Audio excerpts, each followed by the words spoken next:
Ce film vient compléter la notice d'utilisation et est destiné à en faciliter la compréhension. Le film ne se substitue pas à la lecture et à la compréhension de la notice d'utilisation. Il ne se substitue pas non plus aux sessions de formation ou aux consignes d'utilisation obligatoires. De manière générale, vous pouvez modifier les seuils et les paramètres d'alarme à l'aide du logiciel PC de rigueur CC Vision. La préalarme A1 retentit lorsque la concentration est supérieure à la valeur limite définie. Il n'existe pas encore de danger grave. Vous pouvez acquitter cette alarme en appuyant sur le bouton OK vert. L'alarme principale A2 indique un danger de mort. Si cette alarme retentit, quittez immédiatement la zone dangereuse. Cette alarme ne peut pas être acquittée. L'affichage de l'alarme peut en option être renforcé par celui d'un symbole de danger. L'alarme VLCT, limite d'exposition à court terme, indique que la concentration de gaz a dépassé la valeur moyenne de 15 minutes. Quittez immédiatement la zone dangereuse.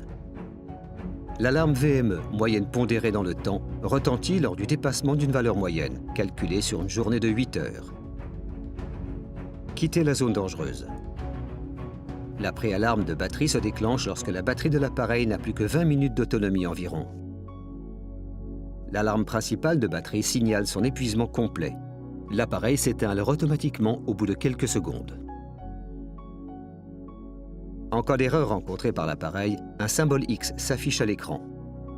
Une fois l'alarme acquittée, ce symbole reste dans la ligne d'état. Les détails concernant l'erreur sont indiqués dans le menu Info.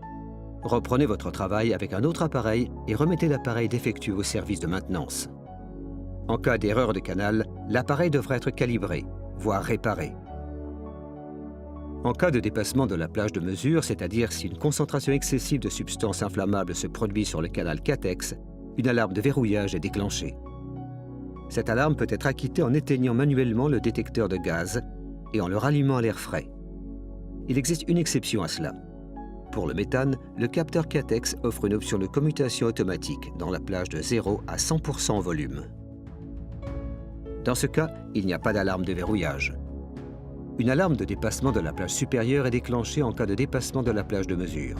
L'air ambiant présente des concentrations qui dépassent la plage de mesure du capteur concerné. Quittez immédiatement la zone dangereuse. Si la valeur mesurée est négative, une alarme de dépassement de limite de plage inférieure est déclenchée. Cela peut par exemple se produire si un calibrage à l'air frais a été effectué dans un environnement où des concentrations de gaz étaient déjà présentes. Dans ce cas, effectuez un calibrage air frais dans une zone où l'air est exempt de tout contaminant. En présence d'un état spécial, le signal sonore de fonctionnement est désactivé. Les états spéciaux sont indiqués par un signal visuel jaune au niveau de la LED supérieure. Aucune alarme n'est déclenchée.